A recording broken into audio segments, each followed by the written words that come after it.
See gusts of 40 miles an hour or so.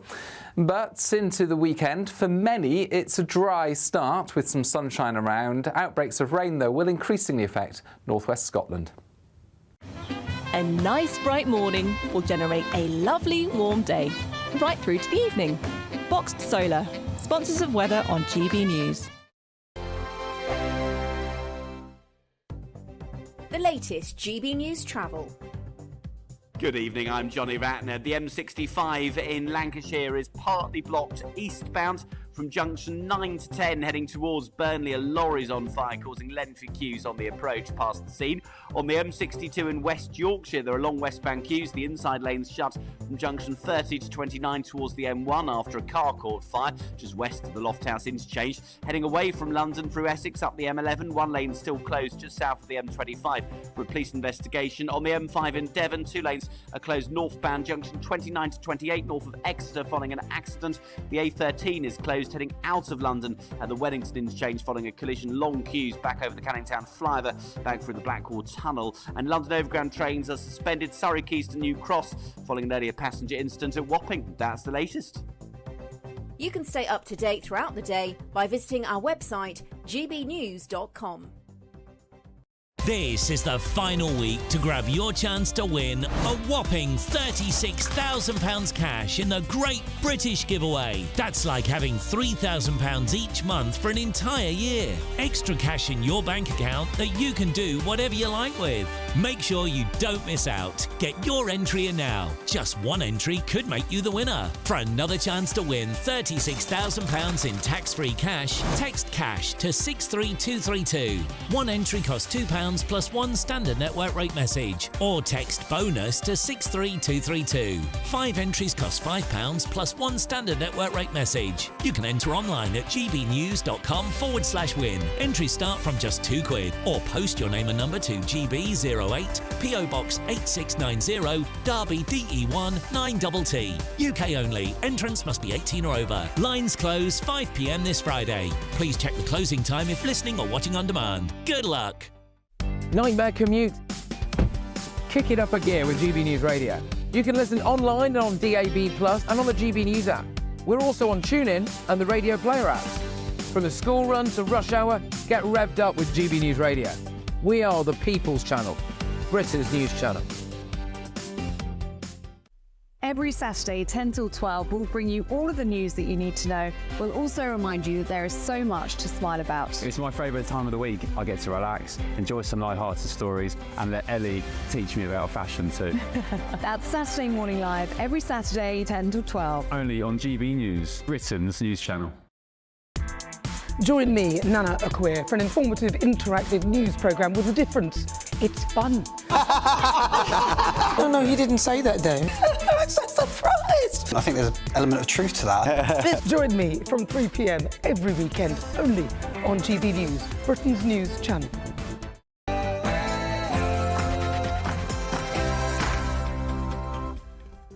Hello there, it's 6 o'clock. I'm Michelle Dewberry, and this is Dewbs & Co. Coming up tonight, Nigel Farage has written a letter to every Tory councillor facing re-election, inviting them to defect to Reform UK. You tell me, is this a smart move or not?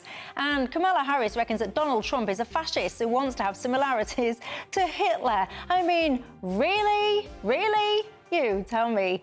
And get this, a 2-year investigation into the charity Mermaids, the single most influential activist group regarding child transition in the UK, has finally concluded. I can tell you, though, many people are not happy with the outcome. Let's look at it. Speaking of looking at things, I can tell you now, I've got some eye-opening crimes to show you.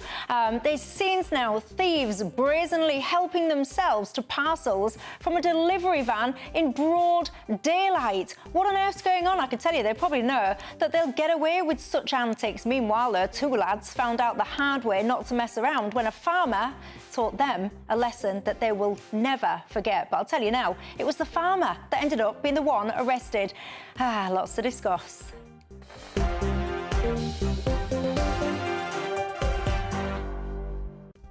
All of that and lots more. But first, let's have a little look at our panel, shall we? Look who's keeping me company tonight. I've got Kelvin McKenzie, the former editor of The Sun, and Mike Buckley, the journalist and commentator. But before they get involved, let's look at the 6 o'clock news headlines.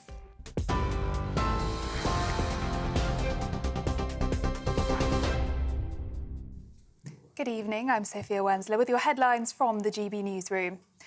Rachel Reeves has confirmed she will change the government's fiscal rules in next week's budget to allow her to increase borrowing for public investment by around £50 billion.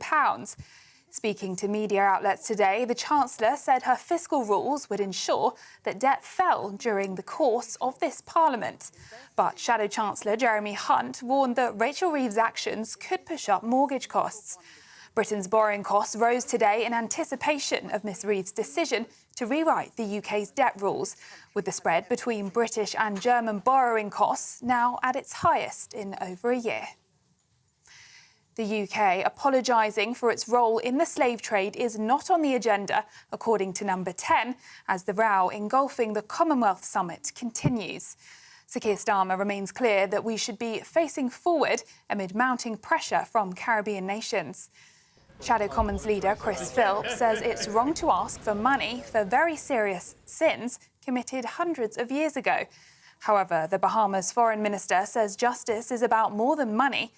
They say it's about addressing the lasting impact of slavery. In other news, 2 former Tory councillors in Scotland have defected to Reform UK, giving the party its first elected politicians north of the border. The move comes as leader Nigel Farage issued a call for Tory councillors to quit and join his party. Reform said the decision by Mark Findlater and Laurie Carney, who are both sitting on the Aberdeenshire Council, demonstrated that the Tory brand is broken across the UK. Child serial killer Lucy Letby has lost her High Court bid to challenge her conviction for the attempted murder of a baby girl. The 34-year-old, who was found guilty of attempting to kill a newborn known as Child K, was seeking permission to appeal against that conviction, claiming media coverage had led to overwhelming prejudice. However, 3 senior judges in London rejected her application. The nurse is already serving 14 whole life orders for the murders of 7 babies and the attempted murders of 6 others. Today's ruling marks her second unsuccessful appeal attempt following a similar dismissal in May regarding her earlier convictions. And GB News can reveal an imminent rise in Channel migrant crossings, with numbers expected to exceed last year's total within just 48 hours. At least 400 migrants are anticipated to have made the journey by the end of today, following 5 boat arrivals this morning, carrying over 250 people to the Border Force Processing Centre in Dover. A further 3 small boats were seen heading towards UK waters by lunchtime, taking the number of arrivals so far this year to more than 29,000. The total figure for small boat migrants over the whole of 2023 was 29,437. It comes as reckless people smuggling operations have already resulted in nearly 50 deaths this year. Those are the latest GB News headlines. Now it's back to Michelle. For the very latest GB News direct to your smartphone, sign up to News Alerts by scanning the QR code or go to gbnews.com/alerts.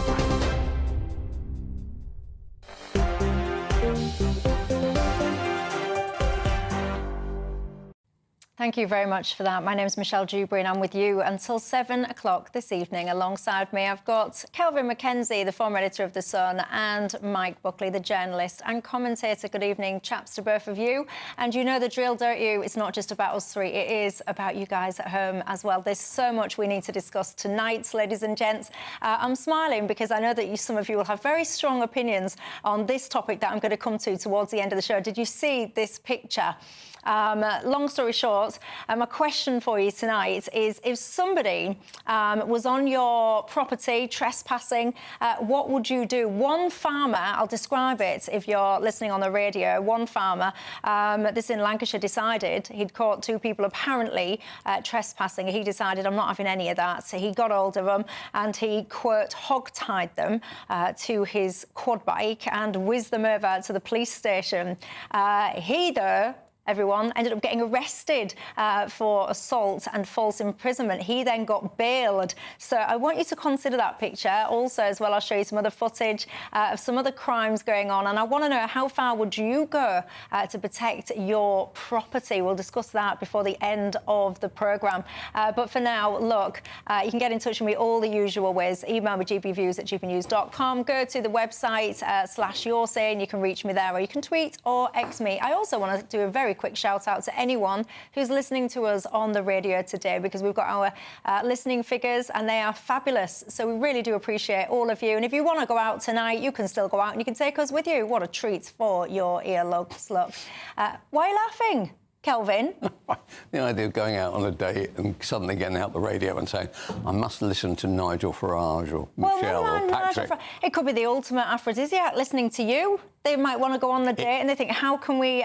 Nobody should follow my ideas. Well, not on dating, anyway. Well, look, wherever you are watching or listening, as I said, you're very welcome tonight. Look, Nigel Farage, he has written to every Conservative county councillor that's facing re-election. He essentially wants them to consider defecting to Reform UK.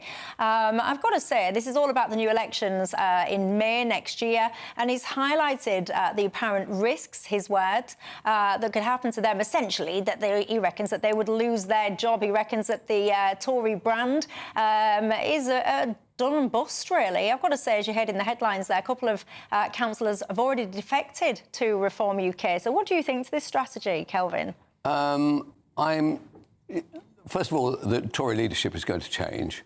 And depending on who it is and what they say in the 6 months before the May council elections, or 7 or 8 months before them, I think that would make a difference. What I would have thought he would have had more success had he gone to the Labour councillors, who I think will get slaughtered in the May election, because what they said that they were going to do and what has actually happened has turned out to be the biggest political disaster I have ever seen from an incoming government. So I would have thought it would have had more success going to Labour councillors. I think there's going to be a big change coming in the May. I think there will be a massive change coming at the Senedd in Wales. I can see massive movement. For the Conservatives, I think they're going to do, strangely, I think they'll do vaguely better, because the truth about the matter is they couldn't do worse. Mm-hmm. Mike, your thoughts? I think this just comes across as a bit desperate from Nigel Farage, if I'm quite honest. I was looking at the numbers earlier on. We've got 17,000 councillors in the UK. Reform, we've got 28. It's quite a claim for a party with 28 seats out of 17,000 to go to Conservative councillors and say, hey, join us, we're the growing force, I was looking at the polls as well, and fair enough, the Conservatives are not doing well in the polls, but they're always consistently above Reform by, 5 points, 7 points, 8 points. So this is the party that's behind in the polls, Reform, saying to Conservative councillors, come and join us, you'll be more likely to win. It doesn't make any sense at all. So it just seems a bit desperate from Nigel Farage. But Mike, you would agree that actually the council elections are always are like by-elections. They're always a protest, and I would have thought there is going to be change. And as I say before, I think the change really will be that. Not that Number 10 will care about how many Labour councillors lose, but that is the one that's more likely to change. And actually, to give Farage his due, actually the last poll showed that their numbers had moved from 18% to 19%. Normally, after an election, third in the polls would collapse. Like if you were a Lib Dem or something, you collapse down to about 12 or 10. So I still think Farage has got a shout, and I admire what he's doing. I suggest he now writes to every Labour councillor. Do you? And could you envisage that happening? Well, I'm not sure, but remember, Farage has said that he believes he will take Labour votes, and actually the Labour councillors will know that that is true. I can see Reform doing well over the while it's a protest vote. I can see them doing spectacularly well over the next few years as this political party continues to crumble before our very eyes. Oh, you see, I want to bring you back in, but I also just want to push on what you've just said. When you say that they're a protest vote, there'll be people watching this who perhaps have voted for Reform or will vote for Reform, and they'll be shouting at the screens going, we didn't vote for them as a protest vote, we voted for them because we genuinely I'm saying that the by-elections and council elections are often protest votes. People feel very angry and they want to go and kick somebody, and they kick the incoming government. So, look, Nigel has always maintained that his future becoming potentially a Prime Minister lies in as many people on the Labour side going for him as currently on the Conservative side, and I agree with him about that. And if he managed to achieve that, there's a very good chance. But what really matters is who is going to be the next Conservative leader, and are they ever going to say anything that sounds Conservative? That's their issue. And do you not think you're underestimating them a little bit, Mike? Because at the end of the day, they're essentially, in its current incarnation, a start-up party. I mean, how many councillors would you expect them to have? They've come from nowhere, really, as a political force. Well, they haven't got any councillors. I mean, this is my point. They haven't got any councillors, and they're behind the Conservatives in the polls. Because they're just warming up. So to go to Conservative councillors and say, hey, join our gang, we're behind you in the polls, makes no electoral sense whatsoever. I mean, it gives Nigel Farage something to do. Well, hold on, he's already had two there, Mike. But I doubt that he's going to get many. I mean, Conservative councillors would be mad to join him because he's consistently 7 or 8 points behind where their party is right now in the polls. And they'd be particularly mad to do it now because we're a few weeks away from the Conservative leadership campaign coming to an end. Who knows what will happen to the Tory party vote after that? I mean, I have to say my expectation that Jenrick or Badenoch can turn around Conservative Party fortunes is very low. Why? However, you never know. I mean, maybe a few months from now, one of them would have, whichever one of them wins, will actually have surprised us all to be doing a reasonable job of being leader of the opposition. As you know yourself, you can never be sure how a leader of a party turns out when they get actually in positions of power, as you will have seen with Yes, to be honest with you. Well, when I had no idea that Starmer would be the disaster that it's turned out to be. He's not a disaster. Is he not? Everything's going just great, is it? Every incoming government has a few stumbles. They've had a few stumbles. That's not right. Even allowing for the fact what we have done is move from a government that had zero ideas and in fact was moving the country backwards in lots of ways to a government that is attempting and is in fact taking significant action. Handing it over to being run by train drivers and their unions. Well, no, I don't accept that. Nobody, except for somebody who is a fully paid-up member of the Labour Party, could possibly say that Starmer and co have been a success. It's been one of the great disasters and a shock to me. The guy's a lawyer. You'd expect it to be as dull as ditch water. As it's turned out to be, all kinds of things have fallen off. I am astonished by it, frankly. Perhaps I'm naive, but I am astonished. Well, I think we'll see where things are a few years from now, but certainly at the moment they're taking action to move the country forward, and I'm grateful for that. How, for example, are Starmer's favourability ratings? How do you think they're going?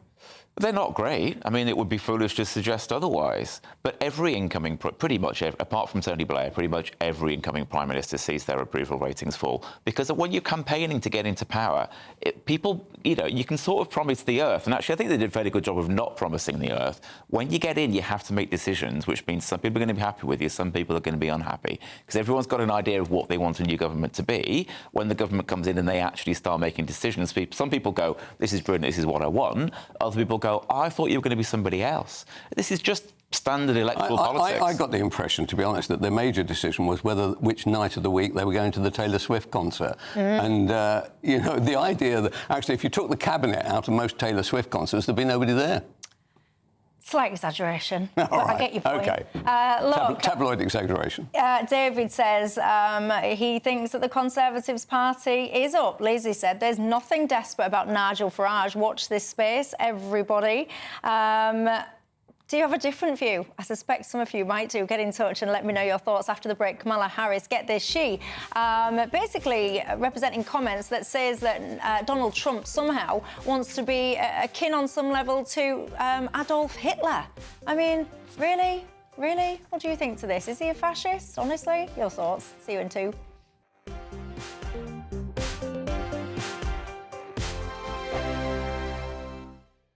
Sir Jacob Rees-Mogg's State of the Nation, Monday to Thursday from 8 p.m. You must be so proud of your daughter being so just amazingly brave and a model for other people who face illness.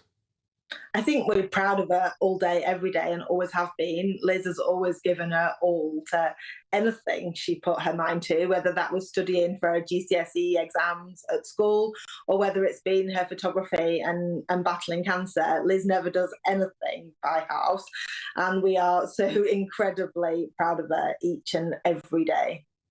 And Liz, I noticed a wonderful line from you saying that when you've got cancer, A-levels don't matter so much. That seems to me to be a very reasonable view to take and has given you then the chance to do these other amazing things that you will be doing more of in future with the London Ambulance Service. And I imagine many people will want to help you with your bucket list because they've now seen you and seen how brave you are.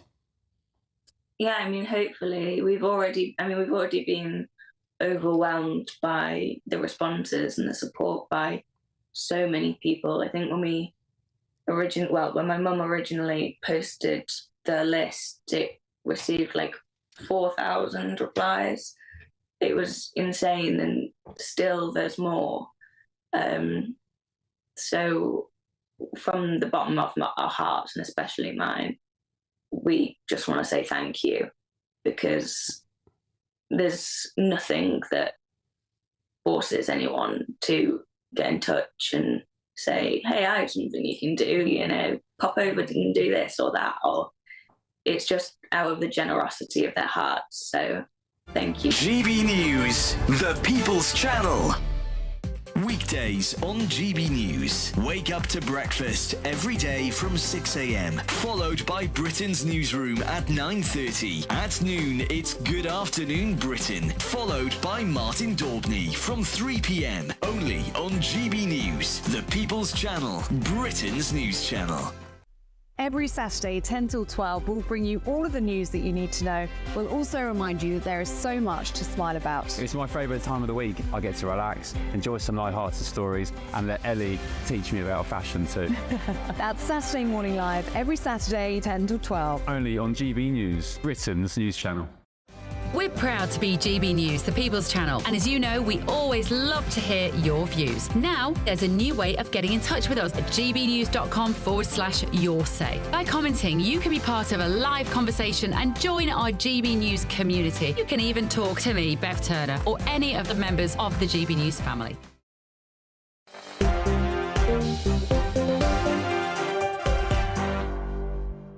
Hello there, I'm Michelle Dewberry with you till 7 o'clock tonight. Kelvin McKenzie and Mike Buckley remain alongside me. Now, let's take a second, shall we, to listen to Kamala Harris and what she has had to say.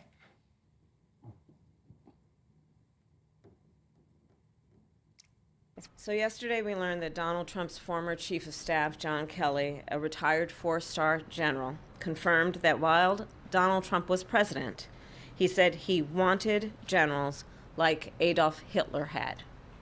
Donald Trump said that because he does not want a military that is loyal to the United States Constitution. He wants a military that is loyal to him. It is deeply troubling and incredibly dangerous that Donald Trump would invoke Adolf Hitler, the man who is responsible for the deaths of 6 million Jews and hundreds of thousands of Americans. Kelvin McKenzie? Well, I think Trump, if I were an American, I could, as a Brit looking at it, I cannot vote for Trump under any circumstances because his view about Ukraine. What's his view about Ukraine, in case anyone's not familiar with it? Well, basically, he says I can end the Ukraine war in a heartbeat, and I presume what he means is that he tells the Ukrainians you can't have any more arms, and you'll have to do a deal. I could not, under any circumstances, vote for that kind of policy. But that's one heck of assumption, though, isn't it? For all you know, he might... Well, that's what he says. That's what he says. Yeah, but you're assuming that he also says that actually if he was president, he doesn't actually feel that invasion would have occurred in the first place. That's what he says. That's what he says. But, I mean, Putin has lied to everybody, so I presume he would lie to a Trump. On the question of Harris, I think she's getting a bit... my bet is that Trump wins. Right, and actually turns out to do surprisingly well in those swing states. I imagine that there's quite a few people who won't say they are a Trump supporter and then, in the secrecy of the ballot box, vote for him. So that's what I'm expecting.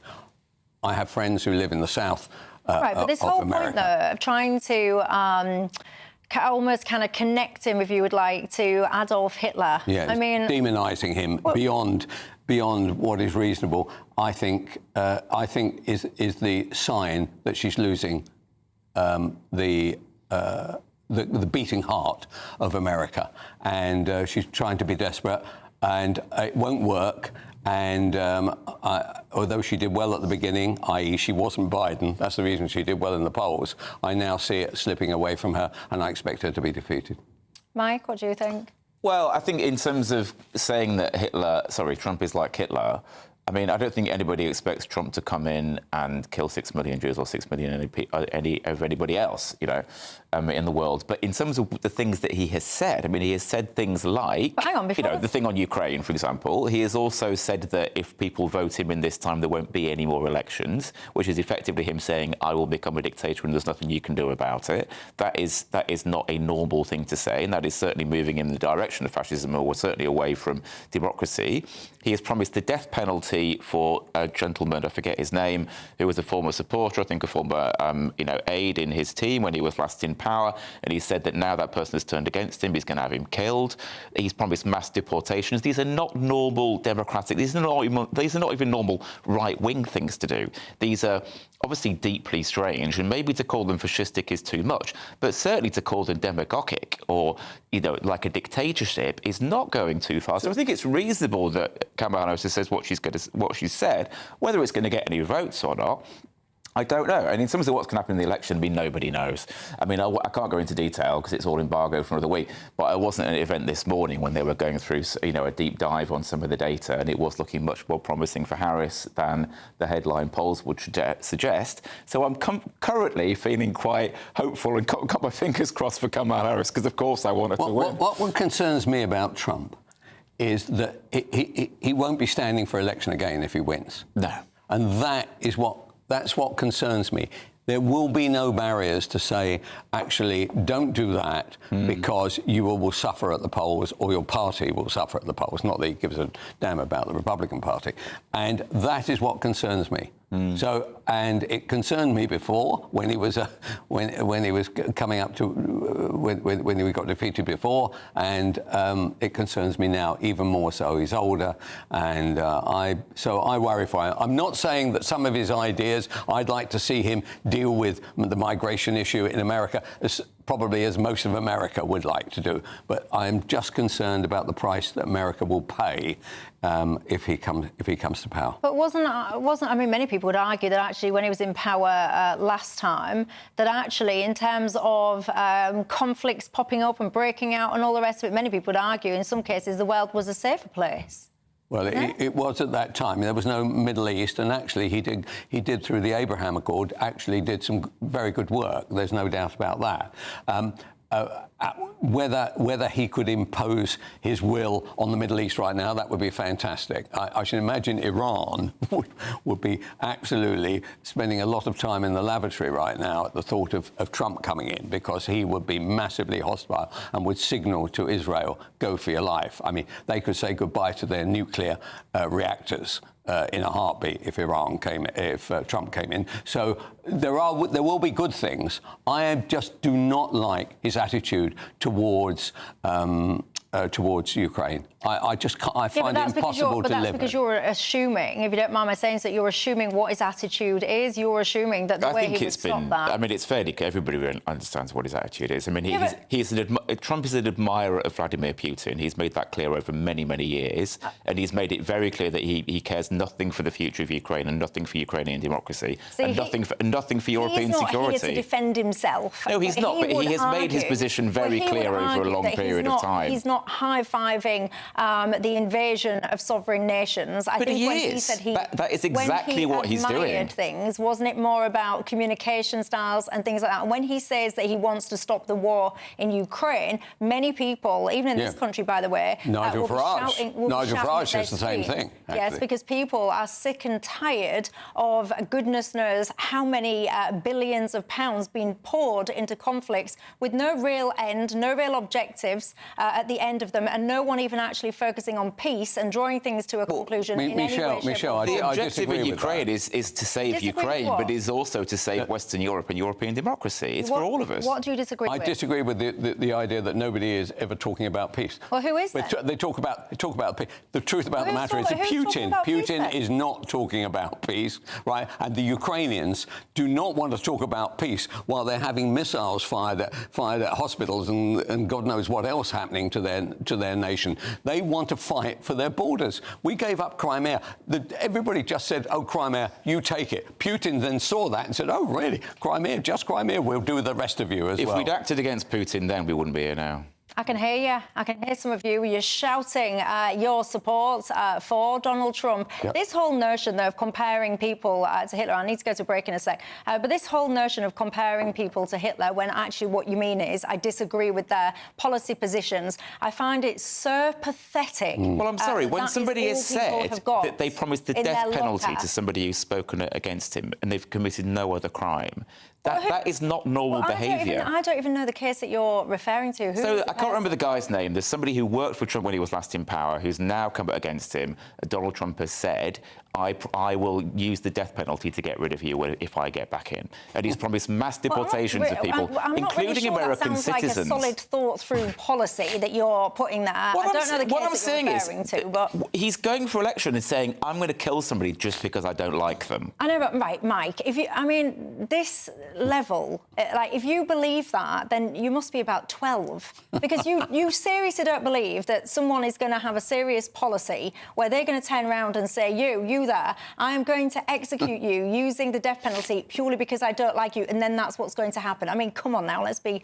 I mean, it's an odd thing to accuse me of, but, if you've not been watching how Trump has deteriorated and how strange he's become... even just about how strange he is... I think many people have got locked in to despising Trump so very much because they disagree with him politically that they are literally... They've gone so far that no matter what goes on... the thing with Trump is... this man. You don't even have to make stuff up. All you have to do is listen to what he says and take it seriously. Well, there you go. Do you take some of the things that he says seriously? Do you like him? Do you dislike him? One thing that you will all agree on is that he absolutely invokes a reaction. I think when you say the name Donald Trump, I don't think there's anyone out there that just kind of shrugs their shoulders and says, I don't have a view.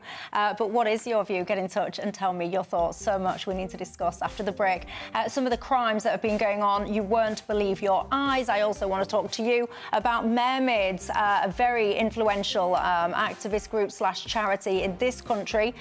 What's been going on there? Look at it in two.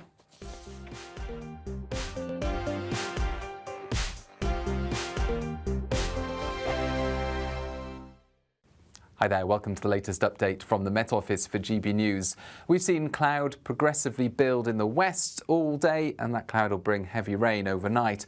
In the east, it's drier, but even here, increasingly cloudy as an area of low pressure moves into Ireland, bringing a slow-moving weather front, hence the advancing cloud through the day. But that cloud will be thick enough to bring showery rain into the southwest and then Wales through the evening, as well as Northern Ireland after around midnight. Some heavy bursts and some wet weather expected in places overnight, but drier to the east, even if it is increasingly gloomy by dawn. A lot of low cloud around, some mist and hill fog. A few cloud breaks are possible, but on the whole, it's generally a grey start to the day, a mild start because we've still got this southerly wind direction, so by 7 a.m, 14 or 15 Celsius. However, for southwest England, for parts of Wales and Northern Ireland, we've got those outbreaks of heavier rain. Some showers pushing into the northwest of England and western Scotland.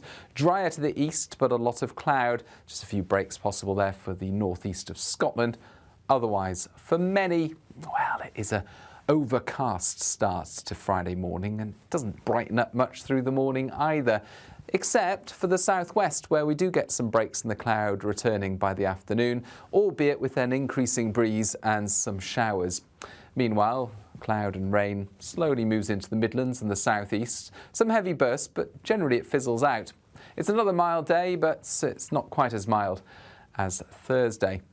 By the start of Saturday, the cloudier and wetter weather is confined to the northwest of Scotland. Still some showery rain in the southeast, but otherwise it's a clear start to the day. A few fog patches, they lift into sunny spells. Sunday's also mostly fine for much of the country with some decent spells of sunshine, but for northwestern Scotland there'll be some heavy rain.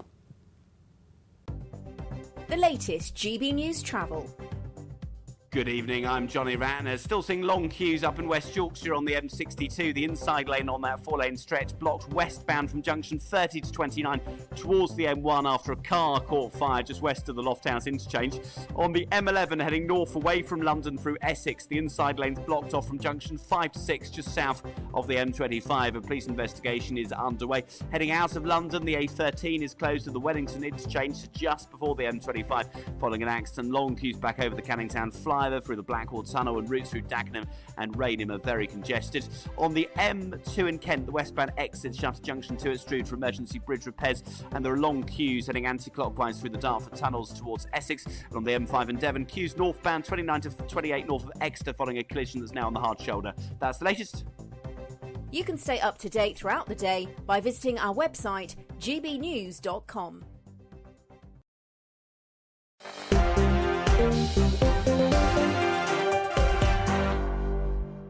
Hello there, Michelle Dewberry with you till 7. Kelvin Mackenzie, the former editor of The Sun, and Mike Buckley, the journalist and commentator, remain alongside me. Now, look, can I talk to you about crime and law and order, or lack of the latter in this country? I need to show you this, this video. It really stopped me in my tracks. So if you're listening on the radio, I'll describe it to you. So it's a street in broad daylight, everybody. It happens to be a DPD delivery van.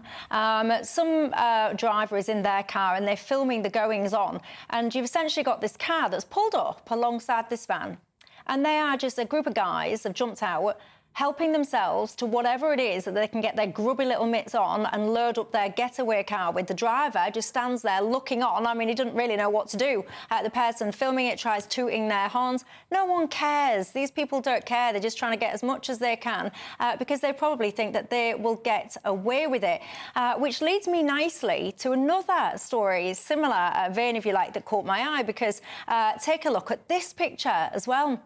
This was the other end of the scale, if you like. So this is a farmer. He reckons that he's found a couple of people trespassing on his land. I need to just be a little bit mindful of this because it's an ongoing legal case. He reckons that two men were trespassing on his land. He basically got their quad bike. When they went back for it, apparently the next night, he got hold of them and he like what people are calling hog-tied them. He, you know, did their arms, their legs, stuck them on the top of a quad bike, which is the image that you're seeing now, and set off to the police station. I mean, I will say that there is footage of the drive. He's going quite fast on a road, I've got to say. Anyway, he drove them to the police station. The farmer was then arrested. He's been accused of assault and something else, and now he is being bailed. False imprisonment, that's it. Yep. This one's a live case, so I need to be a bit thingy with this one, a bit cautious. But, I mean, how far should you go to defend your property, Kelvin? Well, one of the issues we face here, so I admire this farmer. I mean, I don't know what's going to happen to him. I fear for his future, to be honest, which will be absolutely ludicrous when you think the two trespassers will probably get that when they go to court, and God knows what will happen to the farmer. But the truth about the matter is that our police force can't cope with the amount of crime that there is. That's quite clear. I mean, London is a shocking example of that. If you have a phone nicked or something, the chances of getting anybody interested in that is absolutely nil.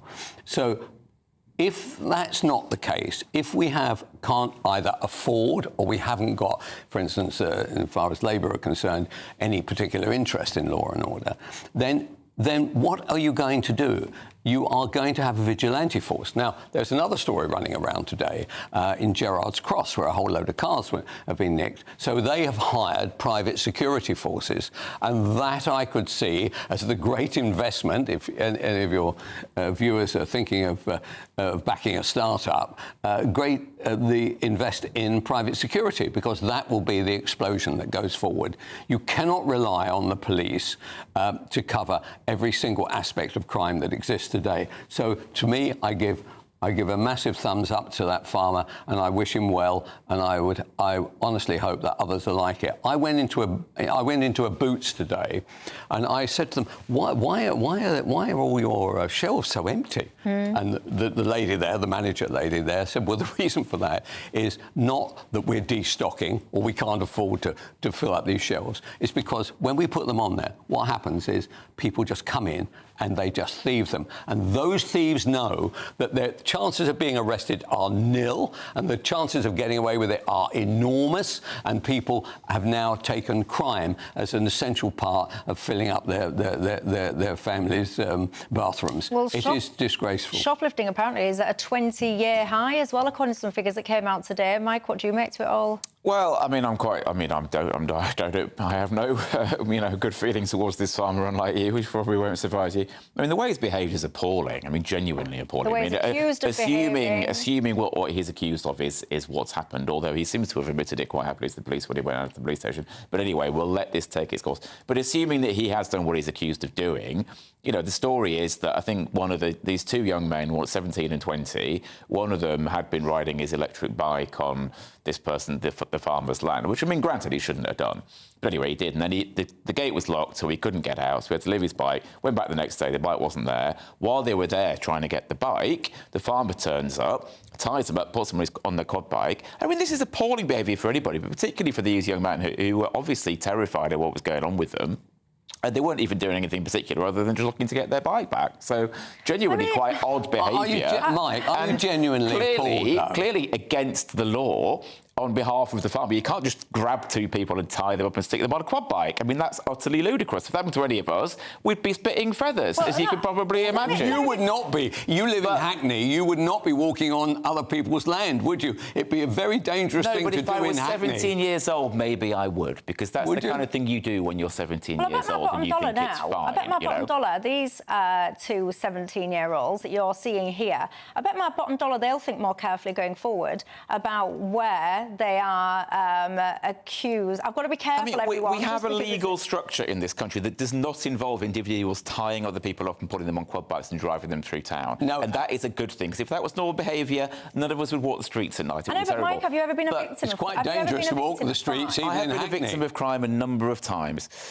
When it comes to the police obviously have been massively underfunded for 14 years. We have a new government come in, they do care about law and order, and we will see action on that, I'm sure, in the budget and beyond the budget as well.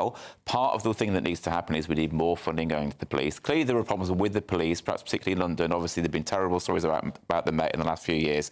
That's a leadership problem. There's a terrible story involving somebody from London right now. His name's the number of police officers went down by 20,000 between 2010, when the Conservatives got in, 2019. It's since gone up a bit, but it hasn't got back up that full 20,000. But one of the other problems is the Conservatives didn't just get rid of police officers, they also got rid of a lot of backroom staff. So it meant that even when you're adding police numbers back in, you didn't have the backroom staff there that supported them in doing their work. Are you suggesting that even if we doubled the number, my point is, no matter how many police officers we have, you need the backroom staff so that police officers can be on the street.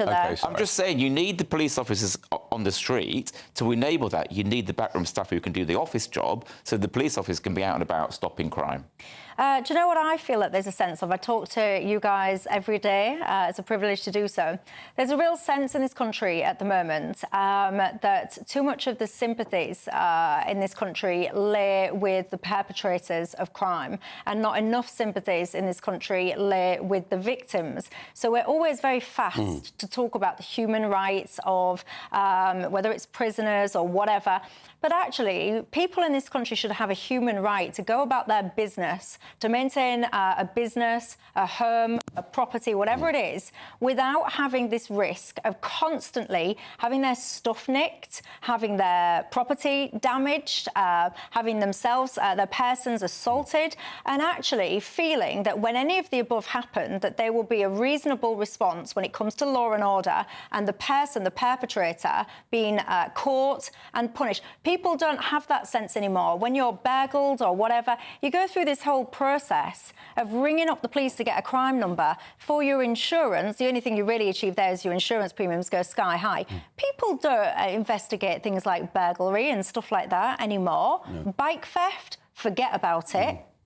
And it's people have had enough of it, Kelvin. And that's what I didn't like about your response. I quite understand that somebody from the left would be appalled by all this. But what I didn't like was when you started saying, oh, wouldn't it be terrible to be 17 or 20 and be assaulted in this way? The truth about the matter is, I don't give a damn about those kids. They shouldn't have been on that land. They knew they shouldn't have been on that land. What the hell were they doing on that land? They not have known that they shouldn't be on that land. I mean, I don't... Honestly? What, on farmland? Well, the peace letter doesn't say whether they knew they should be on there or whether they shouldn't. Our education system isn't great, but everybody would know that this was somebody else's be land. Treated like that. And to argue that the farmer was a victim of crime, he wasn't a victim of crime. Anybody normal would just say, get off my land. No, you know. No. And then they'd go. How do you know how many times people had been quotes on his land? Well, this is his land. That doesn't justify him breaking the law in the way that he is alleged to have done. And that is the reason why people feel, while your viewers feel like that, because there are people of the left like you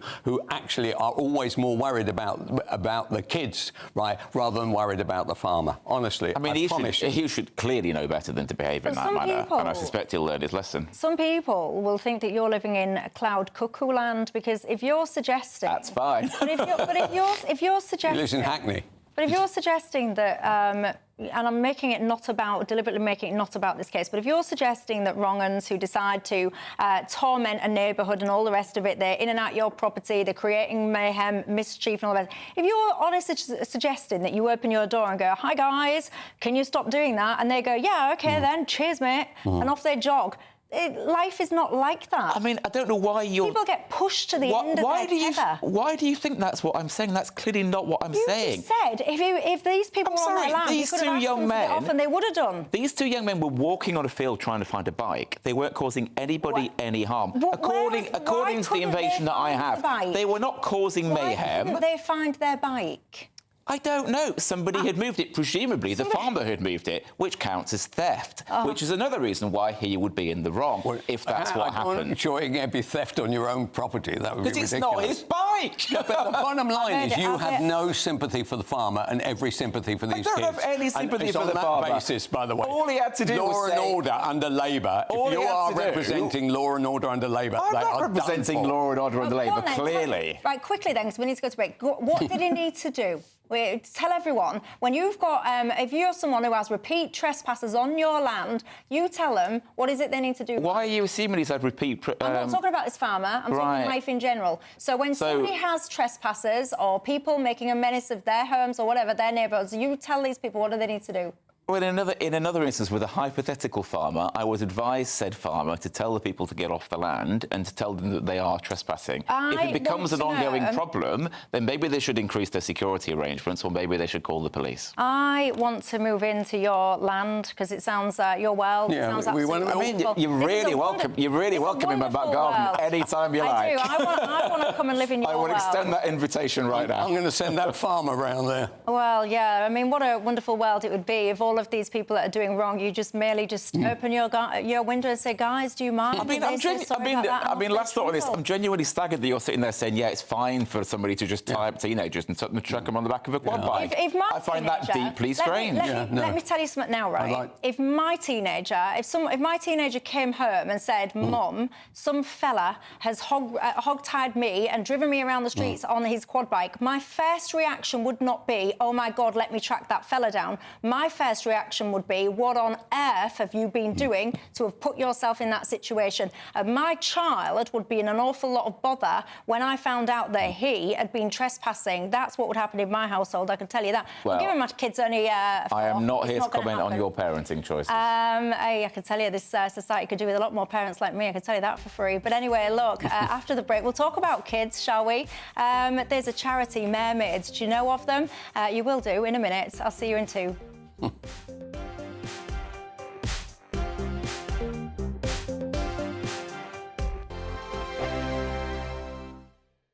This is GB News, Britain's news channel. Tell us about this film, because it's obviously come from your own experiences. We wanted to create something for the entertainment industry that wasn't just another kind of dull documentary. I mean, some of them are brilliant, they're very informative, but you kind of leave a bit bewildered and a little bit kind of flat. So we thought, I've got a passion for writing and you've obviously got an unbounded knowledge on the subject. Why don't we create a film with a kind of satirical look on eating disorders? So this came it's been made 20 years after your own... It is 20 years. 20 years, practically to the day. So Samantha, you suffered with OCD and an eating disorder as well? Yes. And that's when your mum became a counsellor, is that right? A little bit later on, I think we spent a bit of time in the system and I realised that it wasn't working for us. So I took it on myself to learn as much as I could about the subject. I call it a tragedy, probably the wrong word, but suffering. No, it is a tragedy because mental ill health and eating disorders destroy the lives of not only the sufferers but their families as well. But you've turned that into something so positive and so It's inspiring. amazing, really, that 20 years ago our story was just beginning, and 20 years on, we've done what we've done. But I have to say that very little has changed in the system.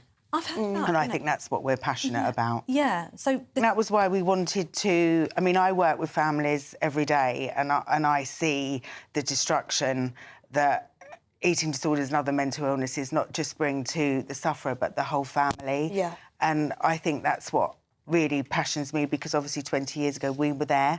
And I just feel that so much more needs to be done.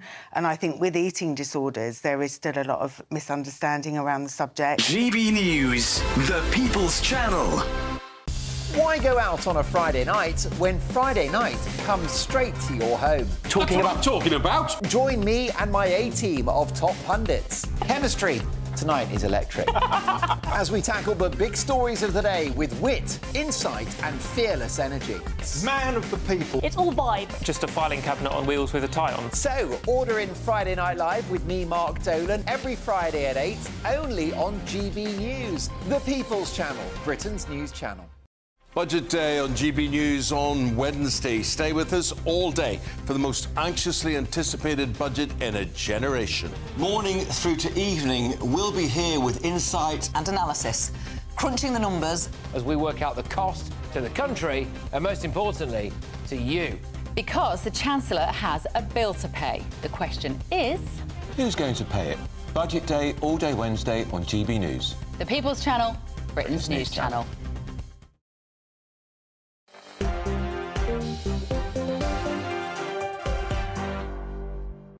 Hi there, I'm Michelle Dewberry, keeping you company till 7. Alongside me, Kelvin McKenzie and Mike Buckley remain. One of my viewers has just got in touch to tell me that when he was a child, he was up to no good in a farmer's field. He said the farmer caught him and gave him a big whack with a stick. He said it was the best life lesson he'd ever had.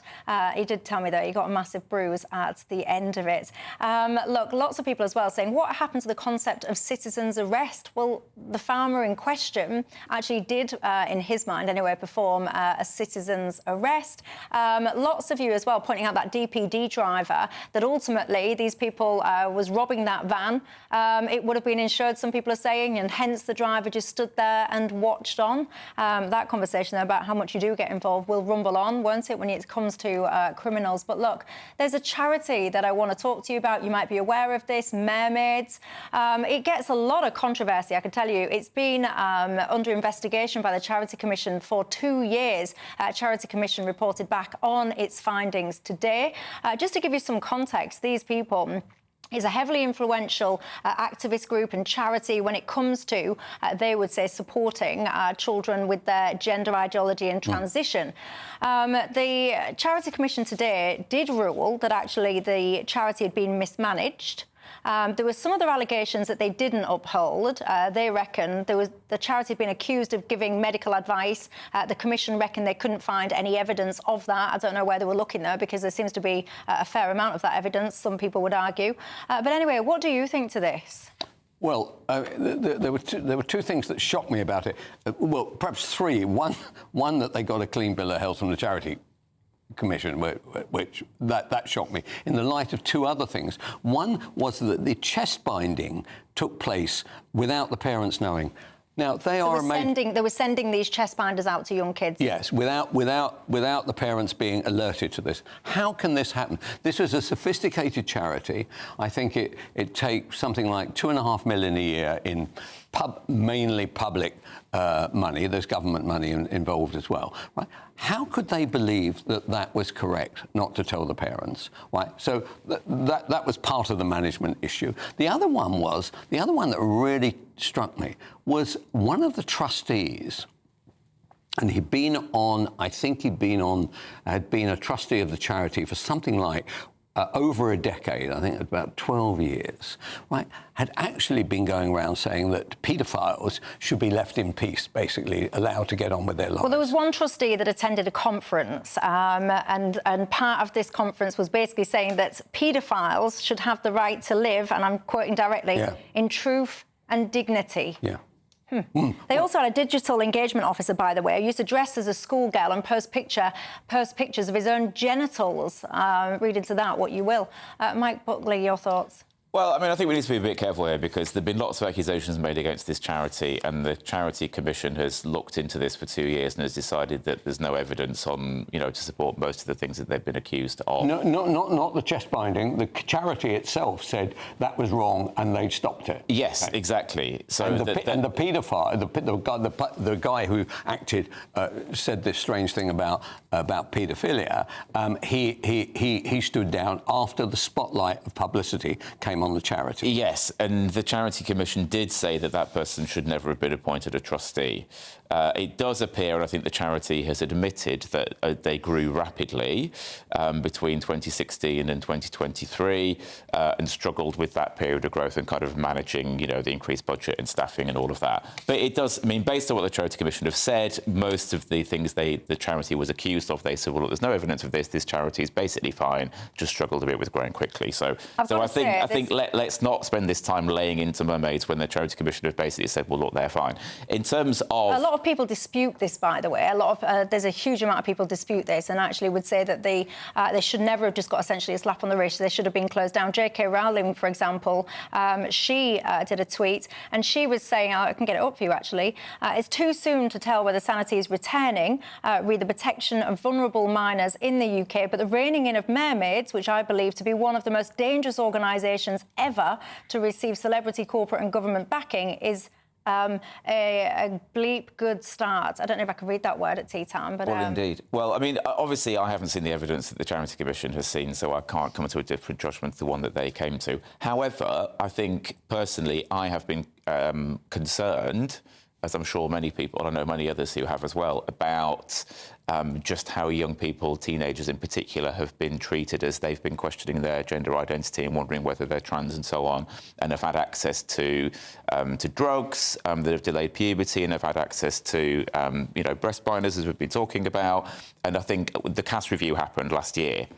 Anyway, so mermaids have been told that they do need to heed a bit more of the CAS review. I do need to say, though, that we did go to mermaids for a response. The chair of trustees there has said the report states that there's no finding of misconduct at mermaids and that they didn't provide medical advice or act improperly with young children. They reckon now they can concentrate on providing a high-quality support and empowering advocacy for trans children. I've got to say, as a mum, I am really concerned about just how deep all of this gender ideology is in schools. I'm looking at primary schools for my child at the moment, and I'm absolutely astonished by how many head teachers and teachers use pronouns, how they're all really keen on, kind of gender ideology and respecting the view of children and the names of the... These are tiny little kids. Just let them be kids, for goodness gracious sake. Look, that's all we've got time for. Mike, Kelvin, thank you for your company. Thank you to each and every single one of you. Don't go anywhere, though, but I'll be back tomorrow night.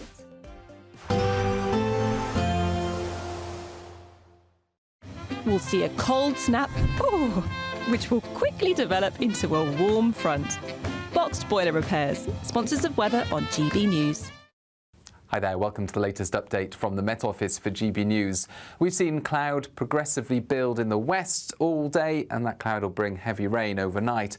In the east, it's drier, but even here, increasingly cloudy as an area of low pressure moves into Ireland, bringing a slow-moving weather front, hence the advancing cloud through the day. But that cloud will be thick enough to bring showery rain into the southwest and then Wales through the evening, as well as Northern Ireland after around midnight. Some heavy bursts and some wet weather expected in places overnight, but drier to the east, even if it is increasingly gloomy by dawn. A lot of low cloud around, some mist and hill fog. A few cloud breaks are possible, but on the whole, it's generally a grey start to the day, a mild start because we've still got this southerly wind direction, so by 7 a.m, 14 or 15 Celsius. However, for southwest England, for parts of Wales and Northern Ireland, we've got those outbreaks of heavier rain. Some showers pushing into the northwest of England and western Scotland.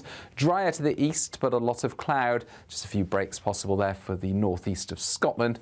Otherwise, for many, well, it is a overcast start to Friday morning and doesn't brighten up much through the morning either, except for the southwest, where we do get some breaks in the cloud returning by the afternoon, albeit with an increasing breeze and some showers. Meanwhile, cloud and rain slowly moves into the Midlands and the southeast. Some heavy bursts, but generally it fizzles out.